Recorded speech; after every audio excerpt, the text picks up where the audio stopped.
என் பேர் சதீஷ் ராஜ், பிடெக் முடிச்சிருக்கேன். இங்க வந்ததுல எனக்கு நிறைய கேள்விக்கு பதில் கிடைச்சிருச்சு. ரொம்ப நன்றி. எனக்கு இன்னும் சில கேள்விகள் இருக்கு. என்னன்னா, முஸ்லீம்னு சொன்னாலே ஒரு தனியா காட்டிக்கிற மாதிரி தெரியுது. எப்படின்னா, அவங்க கண்டிப்பா ஒரு தாடி வச்சிருக்காங்க, கண்டிப்பா ஒரு கேப் போட்டிருக்காங்க, இல்ல ஒரு வேட்டியோ கைலியோ கட்டிருக்காங்க அந்த டைம், இல்ல கல்யாணத்துல பாத்தீங்கன்னா முகத்தை மூடி பண்றாங்க. சோ இதுக்கெல்லாம் ஏதாவது சயின்டிபிக்கா ரீசன் இருக்கா, இல்லைன்னா இது உணர்வுபூர்வமா ஏதாவது காரணம் இருக்கா அப்படின்னு தெரிஞ்சுக்கணும். இப்போ பாத்தீங்கன்னா ஹிந்துல பாத்தீங்கன்னா பொட்டு வைக்கிறாங்க, கம்மல் மூக்குத்தி போறாங்கன்னா அது சயின்டிபிக்கா ஒரு ரீசன் இருக்கு. என்னன்னா, பொட்டு வச்சோன்னு சொன்னா அவங்கள மெஸ்மரிசம் தெரிஞ்சவங்க, ஹிப்னாட்டிசம் தெரிஞ்சவங்க ஒரு பெண்ணை ஈஸியா மயக்கிட முடியாதுன்றதுக்காக பொட்டு மைய போய் இதுல வச்சுட்டேன்னா கண்டிப்பா அவங்கள மெஸ்மரிசம் பண்ண முடியாது. சயின்டிபிக்கா ஒரு ரீசன் வச்சிருக்காங்கன்னு வச்சுக்கோங்களேன். இந்த மாதிரி உங்க தாடி வைக்கிறதுக்கு கேப் போறதுக்கு ஏதாவது சயின்டிபிக் ரீசன் இருக்கா, இல்ல உணர்வுபூர்வமா ஏதாவது இருக்கா, எதுக்கு தனியா காட்டிக்கிறீங்கன்னு தெரிஞ்சுக்கணும். நன்றி ஐயா. முஸ்லிம்கள் தங்களை தனியாக காட்டிக் கொள்கிறார்களே, அது ஏன் அப்படிங்கிறது முக்கியமான கேள்வி. அதுக்கு சில உதாரணங்கள், எவிடன்ஸ் எல்லாம் சொல்லி காட்டுறாரு.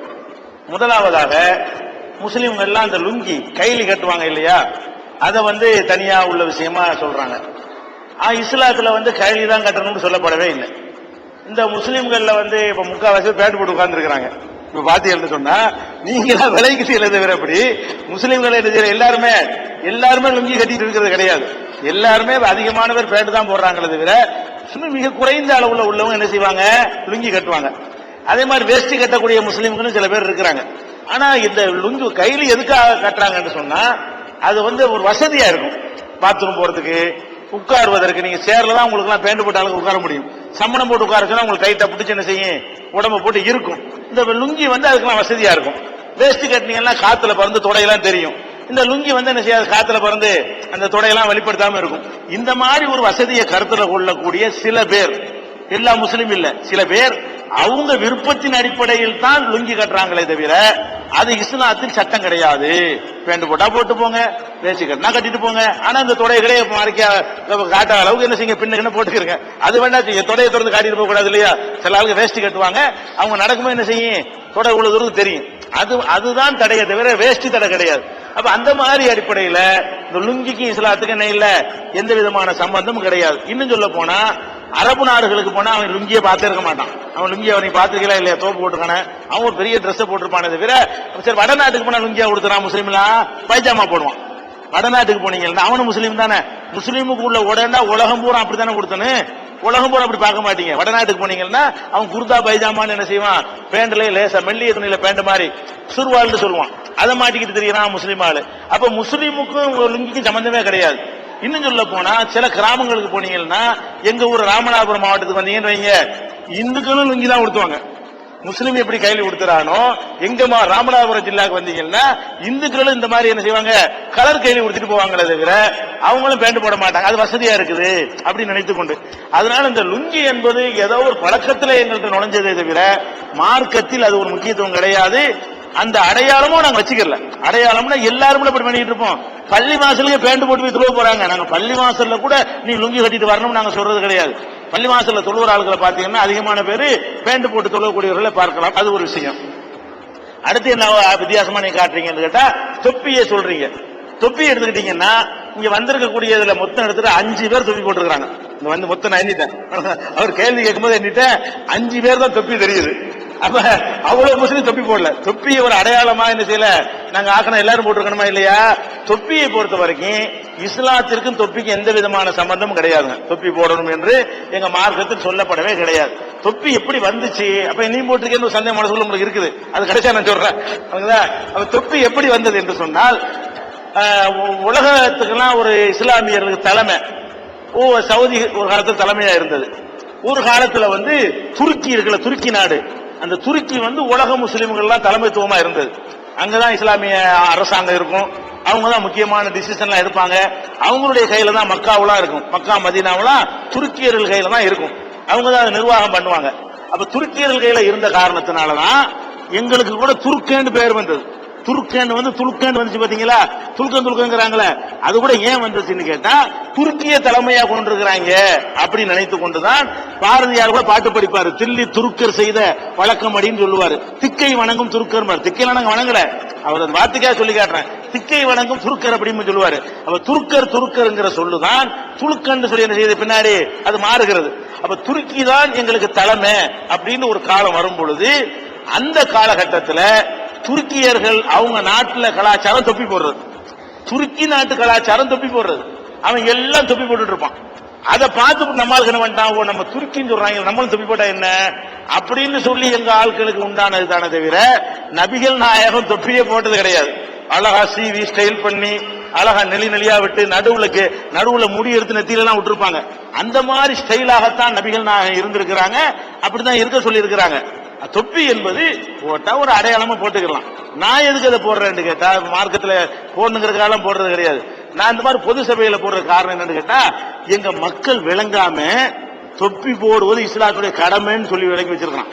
பள்ளி வாசலுக்கு தொப்பி இல்லாம உள்ள விடமாட்டாங்கண்ணா, போடு எழுதி போட்டுருக்கான். தொப்பி இல்லாதவர்கள் உள்ள வரக்கூடாதுன்னு சொல்லி போட்டுருக்கான். நாங்க தொப்பி போட மாட்டோமா, எங்களை விரட்டி விட்டுருவோம், தொப்பி போடாது. அப்ப இந்த மாதிரி இருக்கனால என்ன பண்றோம், அப்ப தொப்பி தான் இஸ்லாத்துடைய அடையாளம் இவன் தப்பா விளங்கி இருக்கிறதுனால நம்ம ஒரு செய்தியை சொல்றோம். தொப்பி இல்லாம சொன்னு வைங்களேன், ஆரம்பத்திலே எந்திரிச்சு போயிருவான். தொப்பியை போடல இவன் சொல்ல நம்ம என்ன கேட்கறது, அதுக்காக போட்டுட்டு இருக்கிறான், வேற ஒண்ணு கிடையாது. நம்ம ஆரம்பத்திலே சொல்லும் பொழுது தொப்பி இல்லைன்னு அப்படி போயிருவான், உள்ளே வரமாட்டான். அதுக்காக என்ன பண்றது, சரி தொப்பி தான் இஸ்லாமிய அடையாளம் நினைக்கிறான், சரி போட்டுக்கிட்டு நிப்போம், கேட்டா பாத்துக்கிறோம். அதனால தானே தவிர போடுற தப்பு கிடையாது, போட்டா போட்டுக்கலாம். தொப்பிங்கிறது இஸ்லாத்தின் சின்னம் கிடையாது. அது ஒரு ட்ரெஸ், விரும்பினா போட்டுக்கலாம், விரும்பாட்டி போடாம இருக்கலாம். அது போடுவது சிறந்ததும் கிடையாது, போடாம இருக்கிறது சிறந்ததும் கிடையாது. அவரவருடைய சாய்ஸை பொறுத்தது. அது ஒரு முஸ்லீமின் அடையாளம் இல்லை, அது விளங்கிக்கிறங்க.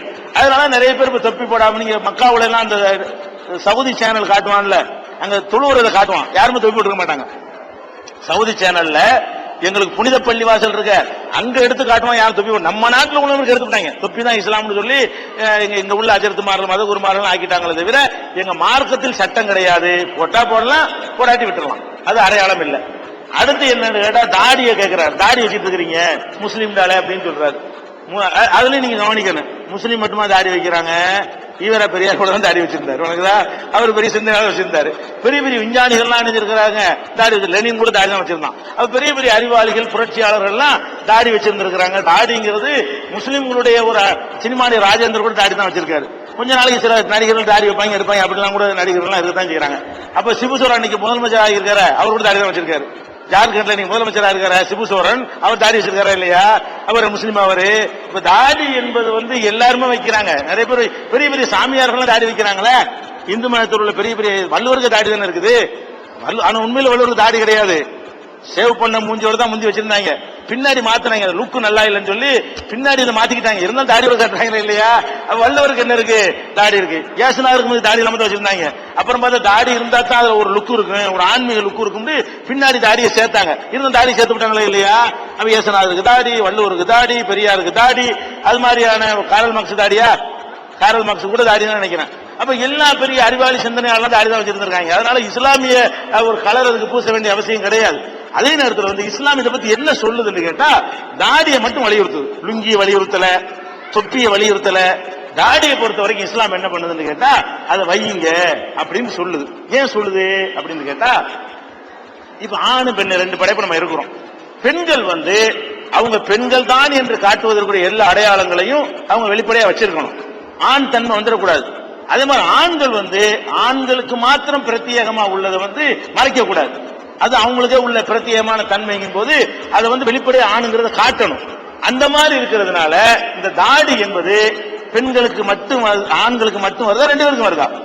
ஆம்பளைக்கு மட்டும்தான் வருது. இது ஒரு சாதாரண கழிச்சு கட்டக்கூடிய ஒரு முடியா இருந்து அவங்களுக்கு நமக்கு வந்திருக்கலாம். பொம்பளைக்கு வராம ஆம்பளைக்கு மட்டும் வருது. இப்ப நாங்க அந்த மீசைக்கு மட்டும் ஒரு தனி பாலிசி எடுக்கிறோம்ல, மீசை மட்டும் வைக்கணும், அது முடிதானே. மீசை மட்டும் என்ன வைக்கிறோம், அது ஆம்பளைக்கு அடையாளம்னு ஒரு காரணம் காட்டுறோம். மீசை அடையாளமா இருந்தால் அப்ப தாடி பொம்பளைக்கு ஆம்பளைக்கு சேர்ந்தா வருது.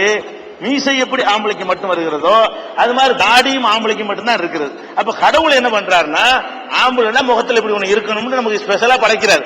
பொம்பளைன்னா அது இருக்கக்கூடாது. பொம்பளை தாடி கற்பனை பண்ணி பாருங்க, பொம்பளை ரசிக்க முடியுமா? பொம்பளைன்னா தாடி இல்லாம தான் இருக்கணும், ஆம்பளைன்னா தாடியோட தான் இருக்கணும்னு கடவுள் இயற்கையா என்ன செய்யறாரு, டிஃபரெண்டா அந்த படைப்பை காட்டுறாரு. உயிரினங்கள் எடுத்து பார்த்தா கூட முகத்துல ஆணுக்கெல்லாம் சில அடையாளங்களை கடவுள் வச்சிருப்பாரு. நீங்க ஆண் சிங்கத்தையும் பெண் சிங்கத்தையும் எடுத்துக்கிறீங்க. ஆண் சிங்கத்தை பார்த்தா அப்படி முகத்துல அப்படியே தாடி வச்சு ஒரு கம்பீரமா இருக்கு. பொன் சிங்கத்தை பார்த்து ஆட்டுக்குட்டி மாதிரி இருக்கும். அதுல ஒரு கம்பீரமோ ஒரு வீரமோ இருக்காது. பெண் சிங்கம் பார்த்துருக்கீங்களா? சிங்கத்திலே சேர்க்க முடியாது. அப்படி இருக்கு பாத்தீங்கன்னா ஆம்பளை சிங்கம் தான் இருக்கு. அந்த பெட்டரிலாம் வச்சு ஒரு தனியா முகத்துல ஒரு அடையாளத்தை அது முகத்துல காட்டுறோம். சேவலையும் கோழியும் எடுத்து பாருங்க. சேவல் முடுக்கடின்னு இருக்கும் கோழி. சேவல் என்ன செய்ய முகத்துல அப்படியே ஒரு கம்பீரத்தை காட்டுற மாதிரி இருக்கும். ஆண்மைகளையும் பெண்மைகளையும் பாருங்க, அதுக்கு அந்த முகத்துல தனியா என்ன இருக்கு, அது தாடை இதெல்லாம் தொங்கும் தனியா தெரியும். அப்ப கடவுளே என்ன செய்யறாருன்னா ஆணுக்கு தனி பெண்ணுக்கு தனி அப்படி படைச்சிருக்கக்கூடிய நேரத்துல நம்ம ஏன் கடவுள் ஒரு தன்மையை தந்திருக்காரு அதே மட்டும் அழிக்கிறீங்க? ஆண்மைக்கு உரிய அடையாளமா என்ன நீங்க அதை வெளிப்படுத்திக்கிறீங்கன்னு சொல்லி எங்க மார்க்கத்தை நபிகள் நாயகமே சொல்லி இருக்கிறாங்க. அவங்க தாடி வச்சிருக்கிறாங்க, எல்லாரும் வைங்கன்னு சொல்லி இருக்கிறாங்க. ஆனா இப்ப என்ன பிரச்சனைன்னு கேட்டா, வெள்ளையர்களுடைய அந்த யூரோப்பியர்களுடைய அந்த நாகரிகம் நம்ம நாட்டில் புகுந்த பிறகு அந்த தாடி இல்லாம இருப்பதுதான் அதிகமான பேர்த்த வந்துருச்சு. அதிகமான பேர்த்த இருக்கும் பொழுது கொஞ்சம் பேர் ஒண்ணு செய்யறான்னு வைங்களேன், அது வித்தியாசமா கவனிப்பாங்க. அதுதான் அழகுன்னு நினைக்கிறாங்க. தாடி இல்லாம இருக்கிறது தான் அழகுன்னு அவங்க நினைச்சுக்கிட்டு இருக்கிறாங்க. ஆனா உண்மையில பாத்தீங்கன்னா தாடி தான் ஒரு ஆம்பளைக்கு அழகு. ஆம்பளைக்கு மட்டும் வரக்கூடியது ஆம்பளைக்கு அழகு. இப்படி பார்த்து பார்த்து பழகுனதுனால எல்லாரும் தாடி இல்லாம இருக்கிறோமா, நம்மளும் தாடி இல்லாம தான் இருக்கணும்னு அப்படி வந்ததுதானே தவிர ஊர்ல அப்படித்தானே வரேன். ஒருத்தன் சட்டையை போட்டு கிழிச்சிட்டு போனான்னு வைங்க, முதல் நாளைக்கு போகும்போது கிழிச்சிட்டு போனான்னு சொல்லுவாங்க. 50 பேர் போட்டான்னு வைங்களா, ஃபேன்சி நாகரிகமா போயிடும். அது மாதிரி போயிடுவாங்க. அந்த மாதிரி தான் இந்த பழக்கம் வந்திருக்கே தவிர தாடி தான் சரியான ஒரு விஷயம். நீங்க எல்லாரும் தாடி வைக்காத காரணத்தினால அது ஒரு வித்தியாசமா தெரிகிறது. ஏன் அது வைக்கல? உங்களுக்கு என்ன தடை? தாடி சல்பேட் யூரியாவெல்லாம் போடணுமா? அதான் வளராதா? விட்டா வளர்ந்துட்டு போகுது, பெரிய கஷ்டமே கிடையாது. அதை எடுக்கிறதுக்கு தான் செலவு. பொருளாதாரத்தை எடுத்துக்கிட்டாலும் தாடி எடுக்கிறதுக்கு தான் டெய்லி என்ன செய்யறது, சேவ் பண்றதுக்காக வேண்டி டெய்லி 25 ரூபா செலவழிக்க வேண்டியிருக்கு. மாசம் அது கணக்கு பண்ணி பாத்துக்கிறங்க. அப்ப வருஷத்துக்கு என்ன ஆச்சுன்னு பாருங்க. தாடி காசுல ஒரு வீடு கட்டிட்டு போயிடலாம். ஒரு சாவும் பொழுது அது தனியா உண்டியல்ல போட்டு வச்சா வீடு கட்டிட்டு போற அளவுக்கு என்ன இருக்கு. தாடிக்கு அந்த தாடி ரிமூவ் பண்ணுவதற்காக வேண்டி நம்ம என்ன செய்யறோம், எடுக்கிறோம். அது ஒரு கட்டத்தில் எடுத்துட்டு வரும்போது அந்த மயிர்கால்கள்லாம் சேதம் அடைஞ்சு மூஞ்சில அடுப்பு கறி மாதிரி போயிடும். வெள்ளைன்னு இருப்பாங்க சில ஆளுக்கு. 50 வயசு மேல மூஞ்சி மட்டும் கருப்பா இருக்கும்.